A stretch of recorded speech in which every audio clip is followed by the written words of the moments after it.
Hello मेरे प्यारे प्यारे बच्चों। आज की इस वीडियो में बात करने वाला हूँ मूविंग चार्ज एंड मैग्नेटिज्म के न्यूमेरिकल्स की। जैसा कि पिछली वीडियो में मूविंग चार्ज एंड मैग्नेटिज्म पढ़ा दिया था भाई। जैसा कि रोज रोज एक नई वीडियो आपको मिल रही है, आपको ऐसे ही इसको फॉलो करते चलना है भाई। तो आज की वीडियो स्टार्ट करता हूँ। पहले एक टॉपिक बताऊंगा और फिर आपको न्यूमेरिकल्स पे लेके चलूंगा, है ना भाई। ये वीडियो ज़रूर देखें, इससे प्रैक्टिस होती रहेगी भाई। क्वेश्चंस भी इसमें मैं करा रहा हूँ। इसके बाद मैं आऊँगा नेक्स्ट चैप्टर पे, जो कि रे ऑप्टिक्स होगा। चलो बिना किसी टाइम वेस्ट के आज शुरू करते हैं मूविंग चार्ज एंड मैग्नेटिज्म के क्वेश्चंस। चलो भाई, सबसे पहले तो हम एक बात याद कर लेते हैं कि अगर आपके पास दो वायर हैं, एक वायर और एक और वायर है, ये वायर ठीक है, इसमें करंट है I1, इसमें करंट है I2, ठीक है, और ये एक दूसरे से R डिस्टेंस पर रखे हुए हैं, तो भाई इनके बीच में फोर्स बनती है। ये बात आपको याद रखनी है। Force between two parallel straight current carrying wire, है ना भाई। कितनी बनती है? F equals to mu naught upon 4 pi 2I1I2 upon R into L, है ना भाई। ये फोर्स लगती है दोनों वायर्स पे, मतलब ये इसको ऐसे खींच रहा होगा, ये इसको ऐसे खींच रहा होगा। कितनी फोर्स से खींच रहा होगा? ये रहा वो force, mu naught upon 4 pi 2I1I2 upon R into L। अच्छा, अगर मैं इसकी मैग्नेटिक फील्ड लाइंस बनाऊं बच्चों, तो कुछ ऐसे गोल गोल आप इसकी क्या बना देंगे? मैग्नेटिक फील्ड लाइंस बना देंगे दोनों वायर्स की। इसको ऐसे आप ऐसे बना देंगे, ठीक है भाई। ये आपकी इसकी मैग्नेटिक फील्ड लाइंस होती हैं, है ना। ये आपको याद रखना है कि ये मैग्नेटिक फील्ड लाइन है, ऐसे गोल गोल, है ना भाई। ऐसे ये क्या बना दी मैंने? इसकी मैग्नेटिक फील्ड लाइंस मैंने बना दी भाई, है ना। अच्छा, तो दो वायर्स के बीच में ये फोर्स है। अच्छा, पॉइंट क्या याद रखना है? दूसरा पॉइंट आपको ये याद रखना है कि अगर सेम डायरेक्शन में करंट होगा, अगर सेम डायरेक्शन में करंट होगा, तो भाई फोर्स अट्रैक्टिव होगी। फोर्स कैसी होगी? अट्रैक्टिव होगी, अगर सेम डायरेक्शन में करंट होगा। सेकंड बात, अगर अपोजिट डायरेक्शन में करंट होगा, जैसे इसमें करंट ऐसे है और इसमें करंट नीचे को है, अपोजिट है, तो भाई उस समय पे फोर्स आपकी रिपल्जन वाली होगी, बाहर को लग रही होगी, ठीक है। तो अपोजिट डायरेक्शन में जो अगर करंट है, अगर करंट है अपोजिट डायरेक्शन में, तो फोर्स रिपल्सिव होगी, रिपल्सिव होगी भाई। तो ये बात आपको याद रखनी है ना। अब एक आपसे डेफिनेशन पूछी जाती है बच्चों। किसकी पूछी जाती है डेफिनेशन? 1 एम्पियर की। काहे की? 1 एम्पियर की, इंपॉर्टेंट, ठीक है। अच्छा, आप ये बताओ फिर से, दो वायर्स हैं, है ना, और इसमें करंट I1 है, इसमें करंट I2 है, R डिस्टेंस पर है, तो कितना फोर्स बनता है? F equals to mu naught upon 4 pi 2I1I2 upon R into L। क्या ये फोर्स बनता है? क्या ये फोर्स बनता है? क्या ये फोर्स बनता है? हम पढ़ के आए हैं। अच्छा, अब इस वाले फॉर्मूले में अगर मैंने कहा R 1 हो जाए, R कितना हो जाए? 1 हो जाए, है ना, तो क्या होगा? आओ, अगर मैं कहूँ what is 1 ampere, it is that current, ये वो करंट है ना, it is that current flowing, जो फ्लो हो रहा है, कहाँ फ्लो हो रहा है? In either of the wire, in either of the wire, दोनों वायर में किसी में भी फ्लो हो रहा है ना। सच विच आर प्लेस्ड, जो कैसे रखे हुए हैं? Placed parallel to each other, placed parallel to each other, एक दूसरे के कैसे रखे हुए हैं? पैरेलल रखे हुए हैं, है ना। कितने डिस्टेंस पे रखे हुए हैं? At a distance of 1 metre apart, at a distance of 1 metre apart, है ना। ये इसकी डेफिनेशन बता रहा हूँ मैं, तो फिर से सुन लेते हैं। ये वो करंट है 1 ampere flowing in either of the wire, जो दोनों वायर में चल रहा है ना। Placed parallel to each other, जो कि एक दूसरे के कैसे रखे हुए हैं? पैरेलल रखे हुए हैं। कितने डिस्टेंस पे रखे हुए हैं? 1 मीटर की डिस्टेंस पे रखे हुए हैं, है ना। Experience a force, experience a force, कितना force? Experience a force of कितना? 2 into 10 to the power -7 newton per metre, 2 into 10 to the power -7 newton per metre, फिर से सुन लेते हैं। देखो अब आप बोलोगे सर ये कैसे हुआ, अब सुनो भाई, देखो ये फॉर्मूला है अपने पास, ये फॉर्मूला है अपने पास। इसमें अगर मैं कहूँ आर की वैल्यू 1 हो जाए, है ना, और I1 और I2 भी 1 एम्पियर हो जाए, है ना, इसकी वैल्यू क्या होती है 10⁻⁻7। यहाँ क्या लिखा हुआ है 2, तो कितना हो गया है 2 × 10⁻⁻7, और ये L नीचे आ गया। तो फोर्स पर यूनिट लेंथ कितनी बन के आई 2 × 10⁻⁻7। तो ये वो करंट है जो दोनों वायर में चल रहा है, जो एक दूसरे के पैरेलल हैं, कितनी दूरी पर हैं 1 मीटर की दूरी पर हैं, और कितना फोर्स एक्सपीरियंस करते हैं 2 × 10⁻⁻7 न्यूटन पर मीटर। तो उस समय पे करंट को क्या कहा जाता है 1 एम्पियर, है ना भाई। इसको बहुत अच्छे से पढ़ ले, याद कर ले, याद कर ले, याद कर ले। चलो भाई, इसके बाद अब मैं क्वेश्चंस पे लेके चलता हूँ। मेरा पहला सवाल ये है, नोट्स आपको दे दिए जाएंगे भाई, वहाँ से आप नोट्स देख लेना। फिलहाल मेरा सवाल सुन लो क्या कह रहे हैं। एक आपके पास ना ऐसे मेज है, मेज, टेबल है, टेबल, और टेबल पे ना एक वायर रखा हुआ है ना, और वो वायर रखा हुआ है। अब क्या होता है, इससे आर डिस्टेंस पर एक वायर हवा में रखा हुआ है, हवा में, है ना, यहाँ जादू हो रहा है, समझ रहे हो। ये कोई वायर है मेज पे, इससे ऊपर हवा में एक और वायर है, और ये हवा में क्यों रुका हुआ है, ये कंडीशन बतानी है ना। तो आपसे पूछ रहे हैं क्या, फाइंड मास पर यूनिट लेंथ, मास पर यूनिट लेंथ। ये प्रीवियस ईयर का क्वेश्चन करा रहा हूँ भाई, है ना, ये इंपॉर्टेंट है जो बता रहा हूँ। Find mass per unit length of the wire, है ना, कौन सा वायर, इसको कुछ नाम दे दो। ये तो है AB और ये है CD, तो हम CD की बात कर रहे हैं, of the wire CD, so that कैसे, it remain suspended, it remain suspended in air, it remain suspended in air भाई, है ना, it remain suspended in air.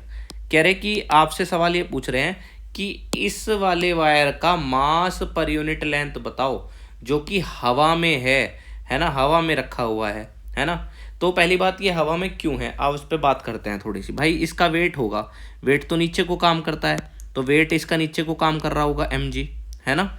तो अब हमें पता है ये दोनों वायर कैसे हैं, एक दूसरे के पैरेलल हैं, और पैरेलल हैं, अगर सेम डायरेक्शन में फोर्स हुई इनमें तो ये भाई अट्रैक्ट करेंगे ऐसे, है ना। तो भाई ऐसे तो ये नीचे गिर जाएगा, वेट भी नीचे काम कर रहा है, जो फोर्स बनेगा दो वायर्स के बीच में वो कुछ ऐसे बन रहा होगा, ऐसे ऐसे, तो ये वाला जो है नीचे की तरफ को आएगा, वायर नीचे गिर जाएगा। और हमें क्या चाहिए कि ये हवा में रुका हुआ है। हवा में कब रुकेगा, अगर ये दो, एक वायर में करंट ऐसे हो और इसमें करंट ऐसे हो, अपोजिट डायरेक्शन में करंट हो बच्चों, उस समय पे फोर्स बाहर को ऐसे रिपल्सिव हो जाती है ना दोनों वायर के बीच में। तो ये mg जो है इसका वेट, इसको ये वाला फोर्स जो है कैंसिल कर रहा होगा, तभी ये हवा में रुक सकता है। नहीं तो भाई वेट हमेशा इसको कहाँ गिर रहा होगा, mg नीचे की तरफ गिर रहा होगा। लेकिन अगर इस पर कोई रिपल्सिव फोर्स ऊपर को बन जाए, और हमें पता है दो वायर हैं ये पैरेलल हैं, तो इनमें क्या बन जाएगी, एक रिपल्सिव फोर्स बनाई जा सकती है अगर करंट अपोजिट डायरेक्शन में हो, तो एक फोर्स ऐसे क्रिएट हो जाएगी ऊपर की तरफ। तो अगर इसको हवा में रखना है बच्चों, तो आपको क्या करना होगा, एक फोर्स यहाँ पर बन जाएगी, और वो फोर्स जो है कितनी होती है हमें पता है, दो पैरेलल वायर्स के बीच में μ0/4π 2I1I2/r, है ना, और * L, है ना भाई, ये फोर्स है। अच्छा, ये mg को बैलेंस कर रही है ना, ये mg नीचे को गिरता है ना, कोई भी चीज़ वेट है ना वो कहाँ गिरता है, वो नीचे की तरफ को होता है ना, तो ये रिपल्सिव फोर्स इसको बैलेंस कर रही है। तो भाई यहाँ पर ये किसके इक्वल हो जाएगा, ये इक्वल हो जाएगा mg के, है ना भाई। अब ये कंडीशन लग गई, है ना। अगर आपको सस्पेंड रखना है, इसको रिमेन सस्पेंड रखना है, तो ये फोर्स इसके बराबर हो जानी चाहिए, है ना, और इक्वल अपोजिट होनी चाहिए। मतलब ये नीचे को लग रही है तो फोर्स हमारी ये वाली ऊपर को लग रही होगी, है क्या भाई। अच्छा, ये इधर अपोन में पहुंचा दो नीचे, तो क्या हो जाएगा ये, तो आपके पास फॉर्मूला बन जाएगा μ0/4π, है ना भाई, 2I1I2/r, और मल्टीप्लाई में क्या आ गया g, और यहाँ आ गया m/L, ये L नीचे आ गया, ये g इधर चला गया। समझ में आई बात। तो ये फॉर्मूला बन गया, मास पर यूनिट लेंथ वायर का कितना होना चाहिए, μ0/4π 2I1I2/r × g। अब इस क्वेश्चन में कभी कभी अब आपको ये पता लग गया ना मास पर यूनिट लेंथ, तो भाई मास पर यूनिट लेंथ तो एक बहाना था, आपको क्या पता होना चाहिए कि वेट को बैलेंस कौन कर रहा है ना। और इस वायर में करंट पूछेंगे कैसे है, तो वो इसमें जो भी करंट होगा वो नीचे वाले वायर के अपोजिट होगा, तभी फोर्स रिपल्सिव बनेगी, तभी वो वेट को बैलेंस कर रही होगी। अगर सेम डायरेक्शन में बन जाती तो फोर्स नीचे को काम करती ऐसे, है ना, ऐसे अट्रैक्टिव फोर्स होती ना, तो ये नीचे को काम करती ना, और mg भी नीचे हो जाता, तब ये हवा में नहीं रह पाता। ठीक है, इसलिए चलो अच्छा, अब कभी कभी न्यूमेरिकल फॉर्म में दे देते हैं बच्चों, तो आप कर देंगे इसको न्यूमेरिकल फॉर्म में भी, है कि नहीं। आपको I1 दे देंगे, आपको I2 दे देंगे, और भाई आपको इनके बीच की दूरी दे देंगे, डिस्टेंस दे देंगे। एक बात का ध्यान रखना बच्चों, आप फिजिक्स में जब भी mm में दिया हुआ हो तो mm में मीटर में करने का तरीका 10⁻³ मीटर से होता है। ऐसे ही अगर सेंटीमीटर में दिया हुआ और मीटर में बनाना हो तो 10⁻² मीटर होता है। ये याद रख लेना, ये याद रख लेना भाई। चलो अब मैं आगे लेके चलूँ आपको, आओ देखो अगले क्वेश्चन पे लेके चलता हूँ, है ना। देखो भाई नेक्स्ट क्वेश्चन बताता हूँ, और नेक्स्ट क्वेश्चन अपना जो होने वाला है वो भी इसी तरह का ही बताने वाला हूँ। सवाल बताता हूँ क्या है, देखो भाई सवाल क्या है वो बताता हूँ। आपके पास ना, क्वेश्चन नेक्स्ट बता रहा हूँ, आपके पास ना एक वायर है ऐसे, ठीक है, और एक आपको जो है मैं बता देता हूँ पूरा प्रॉपर। चलो देखो बताता हूँ, देखो भाई बताता हूँ। ये अपना जो सवाल है, इस सवाल में आपको क्या कह रखा है मैं आपको बता देता हूँ एक बार। देखो ऐसा है, आपके पास ना एक ऐसे वायर दे रखा है, देखो ये बना देता हूँ मैं यहाँ पे, 2 एम्पियर का इसमें करंट है, ठीक है। इसके बराबर में एक कोइल और है ना ऐसे, और ये कोइल है, और इस कोइल में करंट है, इसमें ऐसे करंट है। समझ पा रहे हो मेरी बात को, ऐसे करंट है इसमें, क्वेश्चन में दे रखा है, ये क्वेश्चन में दे रखा है भाई।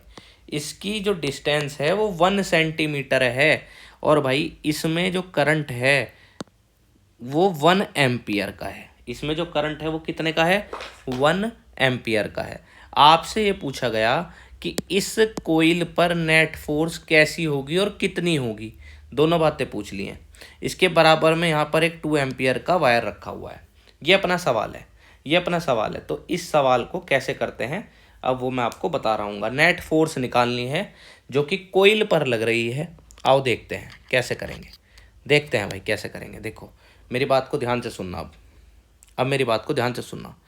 देखो ऐसा है, आपको जो फोर्स निकालनी है, अगर आप ध्यान से देखें, इसको कुछ नाम दे देता हूँ, A B C, और इसका भैया नाम क्या है D, इसका नाम क्या है X और Y। तो आप ज़रा ध्यान से देखें, ए डी ये वाला और ये XY एक दूसरे के पैरेलल है कि नहीं भाई। और ये वाली डिस्टेंस आपको क्वेश्चन में दे रखी है, कितनी दे रखी है मैं लिख के बता देता हूँ। ये दे रखी है आपको 1 सेंटीमीटर की, कितनी दे रखी है 1 सेंटीमीटर। तो इन दोनों वायर्स के बीच में क्या बनेगा, फोर्स बनेगा, पैरेलल वायर है, अभी बताया था कितना बनेगा, F1 बराबर μ0/4 2 I1। I1 कितना है भाई 1 एम्पियर का है ना। I2 कितना है 2 एम्पियर का है, अपॉन R इनके बीच का डिस्टेंस कितना है 1 सेंटीमीटर है, सेंटीमीटर को मीटर में कर लिया, और इनटू में L कितना है इसकी कोइल की लेंथ। आपको इस कोइल की लेंथ दे रखी है क्वेश्चन में 5 सेंटीमीटर, क्वेश्चन में दे रखी है।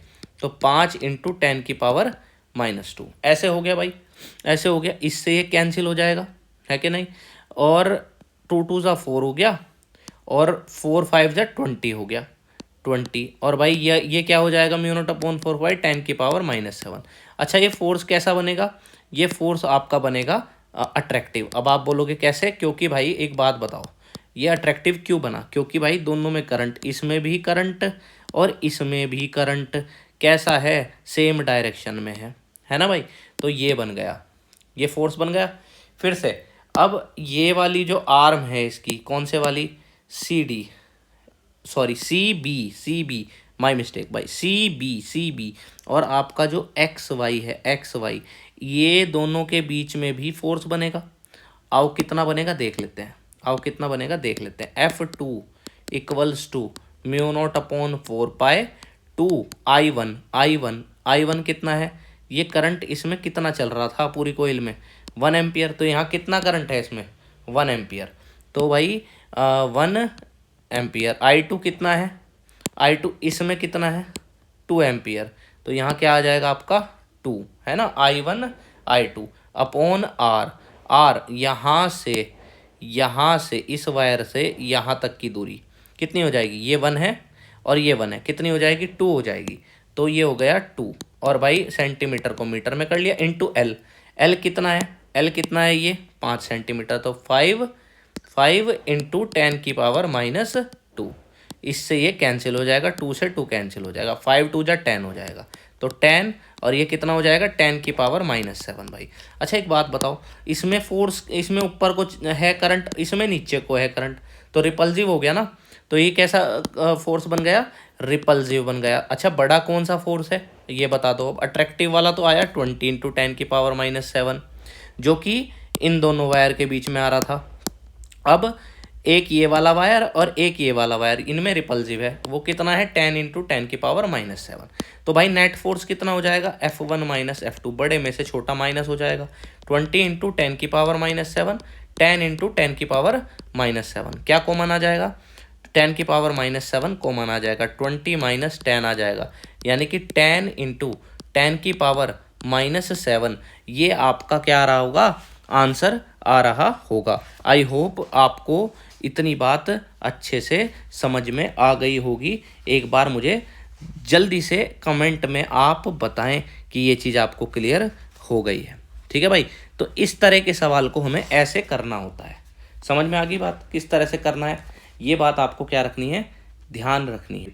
ये क्या कौन सा फोर्स था, ये आपका अट्रैक्टिव आया था, ये आपका रिपल्सिव आया था। बड़ा कौन है बच्चों, अट्रैक्टिव वाला, है ना, तो आपका आंसर जो आएगा वो अट्रैक्टिव फोर्स आएगा, यानी कि इस पर जो मेन, ये जो पूरी कोइल है, इस पर जो ओवरऑल फोर्स बनेगा वो आपका अट्रैक्टिव होगा, यानी कि ये वायर की तरफ को खींच रही होगी, टुवर्ड्स द वायर ये कोइल खींच रही होगी, क्योंकि इस पर जो नेट फोर्स बना है वो इधर को बना है। क्यों बना है, क्योंकि ये वाला फोर्स जो बना इसकी वजह से वो ज़्यादा था, और इसकी वजह से जो बना था वो फोर्स कम था भाई। ये आपका आंसर हो गया। अच्छा अब मैं आपको नेक्स्ट जो है क्वेश्चन पे लेके चलता हूँ। क्वेश्चन आपका कुछ इस तरह का है, एक कोइल है बच्चों, ये कोइल है ना, ये 3D फिगर है, ये इसका सेंटर है ना। एक कोइल और है जो कि इस तरह से है ना, ये इसका भी सेंटर है। दोनों कोइल आइडेंटिकल हैं और दोनों के प्लेन परपेंडिकुलर हैं। प्लेन परपेंडिकुलर समझ गए, ये तो यहाँ है और ये ऐसे बाहर की तरफ 3D में है ये, है ना, तो ऐसे दे रखा है। और क्वेश्चन में क्या रखा है, एक कोइल का नाम P है, एक का नाम Q है, दोनों आइडेंटिकल कोइल हैं। आइडेंटिकल मतलब होता है जिनकी रेडियस सेम हो। अच्छा भाई, और क्या इसमें पहले इस वाली में जो करंट है वो √3I है और भाई इस वाली में I है, ये क्वेश्चन में कहा है। तो दो कोइल हो गई हैं, दोनों के प्लेन एक दूसरे के परपेंडिकुलर हैं, है ना, सेंटर कोइंसाइड कर रहे हैं। एक में करंट I है, एक में करंट √3I है, दोनों कोइल आइडेंटिकल हैं। सेंटर पर मैग्नेटिक फील्ड निकालना है, इनके सेंटर पर क्या निकालना है भाई, मैग्नेटिक फील्ड निकालना है। कैसे निकालते हैं आओ मैं आपको बता देता हूँ। देखो भाई, आपको पहले तो ये समझना होगा किसी भी कोइल के सेंटर पे क्या फॉर्मूला होता है, ये याद कर लो, μ0/4π 2πI/r, ये जनरल फॉर्मूला है। अच्छा अब हमें मैग्नेटिक फील्ड यहाँ निकालना है P पॉइंट पे। आप एक बात बताओ, ये कोइल देखो जरा ध्यान से, देख रहे हो इस कोइल को, इसमें करंट ऐसे चल रहा है, मान लिया खुद से, मान लिया इसमें करंट क्लॉकवाइज चल रहा है, क्लॉकवाइज चल रहा है, ऐसे चल रहा है, खुद से मान लिया। कहाँ से देखने पर, आप जो है कोइल के राइट साइड से देख रहे हैं, ये रही कोइल और ये रहा इसका राइट साइड, यहाँ से देख रहे हैं और क्लॉकवाइज मान लिया मैंने इसमें करंट, है ना। तो पहले तो इसका जो वैल्यू बनेगी वो क्या बनेगी, BP नाम होगा। मैग्नेटिक फील्ड जो बनेगा सेंटर पे कौन सी कोइल की वजह से, P वाले की वजह से, वो कितना होगा, ये उसका फॉर्मूला बताया था। तो क्या बनेगा यहाँ पर μ0/4π, ठीक है भाई। आगे 2πI, I कितना है √3I, और नीचे क्या आ गया भाई, R आ गया, ऐसे हो गया, मैग्नेटिक फील्ड आ गया। अच्छा अब BQ बताओ, BQ जो इस पर बनेगा Q वाले की वजह से सेंटर पे, तो क्या बन जाएगा बताओ, ये बन जाएगा μ0/4π, है ना भाई, ये हो जाएगा 2 पाई, करंट कितना है इसमें, आई था current, 2 pi I by R, है ना। तो ये आपको मैग्नेटिक फील्ड मिल गया। अब जरा ध्यान से सुनो, एक नई बात बताता हूँ। अगर किसी कोइल में क्लॉकवाइज करंट हो तो वहाँ साउथ पोल बनता है। फिर से सुन लो, अगर किसी कोइल में क्लॉकवाइज करंट हो वहाँ साउथ पोल बनता है, यानी कि magnetic field line into the plane of paper होती हैं। ठीक है, अब मैंने क्या कहा, खुद से मानना है। देखो ये ना इसमें बच्चे कंफ्यूज होते हैं डायरेक्शन में, डायरेक्शन खुद से माननी है। पी वाले में जो डायरेक्शन है वो क्लॉकवाइज मान ली, कैसी मान ली, क्लॉकवाइज मान ली। कैसे मान ली, क्लॉकवाइज, है ना, खुद से मान ली। ऐसा नहीं है कि हमें क्लॉकवाइज ही लेनी है, आप भाई एंटी क्लॉकवाइज भी ले सकते हैं। क्लॉकवाइज मान ली मैंने इसमें जो करंट की डायरेक्शन है, तो मैग्नेट कौन सा पोल बनता हुआ नजर आएगा, साउथ, यानी कि मैग्नेटिक फील्ड लाइन अंदर को ऐसे जा रही होंगी, इस कोइल के अंदर से ऐसे जा रही होंगी, है ना, क्लॉकवाइज में अंदर की तरफ को जाती है। तो भाई जो मैग्नेटिक फील्ड बनेगा ये इधर को बन रहा होगा, क्या नाम होगा उसका, बीपी। ऐसे ही भाई अब आप इसमें कोइल क्यू में एंटी क्लॉकवाइज करंट मान रहे हैं, एंटी क्लॉकवाइज करंट मान रहे हैं, ये एंटी क्लॉकवाइज करंट मान रहे हैं ऐसे। तो जब आप एंटी क्लॉकवाइज मान रहे हैं तो वहाँ किसी भी कोइल में अगर एंटी क्लॉकवाइज करंट हो तो वहाँ नॉर्थ पोल मान लिया जाता है, यानी मैग्नेटिक फील्ड बाहर को होता है कोइल से। तो क्यू वाले में एंटी क्लॉकवाइज करंट है तो फील्ड कैसे होगा, बाहर की तरफ को होगा, इस कोइल से बाहर की तरफ को होगा। क्या नाम होगा उसका, उसका नाम होगा भाई बी क्यू, है ना। तो आपके कितने मैग्नेटिक फील्ड आ गए सेंटर पर, एक तो आया बी क्यू और एक क्या आया बीपी, दोनों की वैल्यू मैंने लिख रखी है। आप एक बात बताओ, दोनों को मैं सेम वैल्यू मान रहा हूँ, देख लो सब कुछ सेम है, देख लो अभी दिखाता हूँ। देखो ये जो टर्म है इसमें √3 एक्स्ट्रा आ रहा है, बाकी सेम है, देख लो ऊपर नीचे वाली वैल्यू। तो इसलिए ऊपर वाली क्या हो जाएगी, √3 एक्स्ट्रा है, बाकी सबका है वही है, तो x, और ये आपने x मान लिया। देखो ये सेम है ना, ये x मान लिया, तो ये भी तो यही है, बस इसमें एक्स्ट्रा क्या आ रहा है, √3 आ रहा है। तो अगर दो वेक्टर्स किसी पॉइंट पर ऐसे काम कर रहे हो, एक इधर को एक इधर को, तो उनका आंसर ये वाली लाइन आती है, समझ में आया, उनका आंसर ये वाली लाइन आती है। अब आप बोलोगे सर आपने ये जो डायरेक्शन मानी थी, एक में क्लॉकवाइज एक में एंटी क्लॉकवाइज, कि ये कुछ फिक्स है क्या, नहीं भाई, आप कुछ भी मान सकते हैं, सबसे आंसर एक ही जैसा आ रहा होगा, है ना। हो सकता है डायरेक्शन अलग आए लेकिन आंसर एक ही माना जाएगा, ठीक है, मतलब हर केस में सेम माना जाएगा। चलो तो भाई अब आपके पास भाई इनका रिजल्टेंट आया, वो ये वाली लाइन आ गई, क्या नाम है इसका, बी। अच्छा इसकी वैल्यू कैसे निकाली जाती है, जब दो वेक्टर किसी एंगल पर हों, जैसे यहाँ पर ये बीपी आ रहा, कितना आ रहा था, बीपी आ रहा था ना, हाँ बीपी आ रहा था भाई, और ये वाला क्या आ रहा था, बी क्यू आ रहा था, तो इनका रिजल्टेंट ये वाली लाइन आती है ऐसे, इसका नाम बी है। तो इस बी की जो वैल्यू बनती है वो क्या बनती है, आपको पता है, √a² + b² + 2ab cos theta, है कि नहीं भाई। तो भाई इसी का मैं यहाँ पर यूज़ करूँगा, देखो bp का स्क्वायर bq का square 2bp bq cos theta, यहाँ थीटा कितना है, 90 है, तो ये तो सारा जीरो हो गया, ये थीटा है ना 90 है।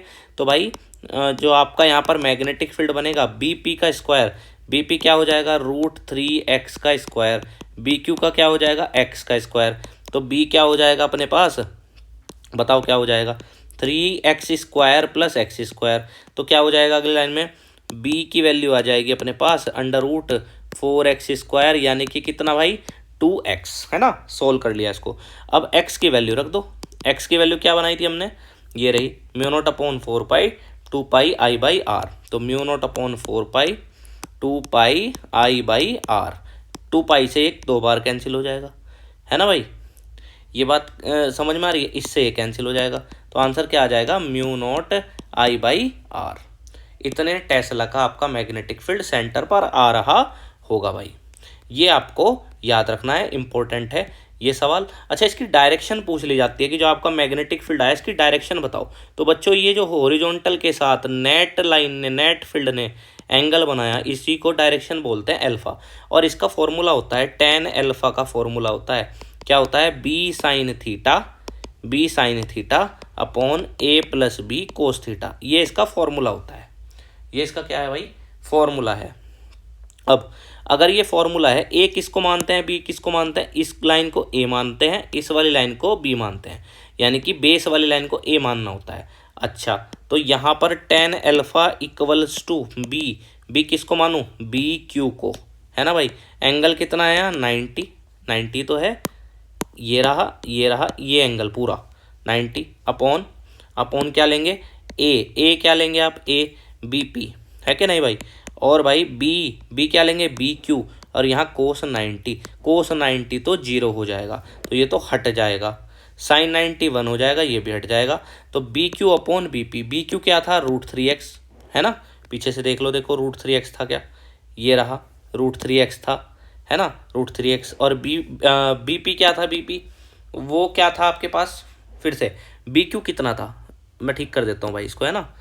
बी क्यू कितना था, बी क्यू देख के बताओ, √3x था या x था, बी क्यू तो x था, तो x अपॉन बी पी कितना आया, √3x, है ना। x कैंसिल, 1/√3, तो टेन एल्फा इक्वल्स टू 1/√3, तो टेन एल्फा इक्वल्स टू कितना, 1/√3 है ना, तो 1030, एल्फा इक्वल्स टू कितना आ गया, 30 डिग्री।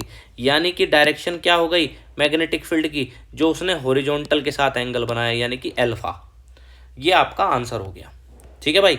तो ये आपका इंपॉर्टेंट है, इसको तैयार कर लेना। चलो भाई, अब मैं नेक्स्ट क्वेश्चन पे लेके चलता हूँ। क्वेश्चन नहीं है, एक छोटा सा डेरिवेशन है। अगर अब ये आपको पेपर में आ जाता है कि भाई आपको ना ये दिखाना है कि अगर कोई चार्ज पार्टिकल हो और वो मैग्नेटिक फील्ड के अंदर किसी एंगल पर ऐसे एंट्री करता हो, कौन, चार्ज पार्टिकल, कहाँ एंट्री करता है, मैग्नेटिक फील्ड के अंदर, है ना। 3D में, 3D शेप है, अभी मैं बना के दिखाता हूँ, देखो 3D कैसे है, ये मैं ऐसे बना रहा हूँ,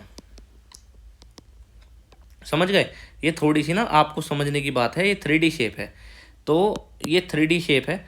अब इस वेलोसिटी के, ये वेलोसिटी v वेलोसिटी के साथ यहाँ पर एंटर हुआ है, ये एंगल थीटा है, बी और v के बीच का एंगल कितना है, थीटा है। ये कोई चार्ज है जो एंटर होता है, ऐसे एंटर होता है, कितनी स्पीड से होता है, v के साथ, और भाई इसका एंगल कितना है, थीटा। तो इस v के कितने हिस्से कर लोगे आप इस v के कितने हिस्से कर लोगे भाई, 2 हिस्से।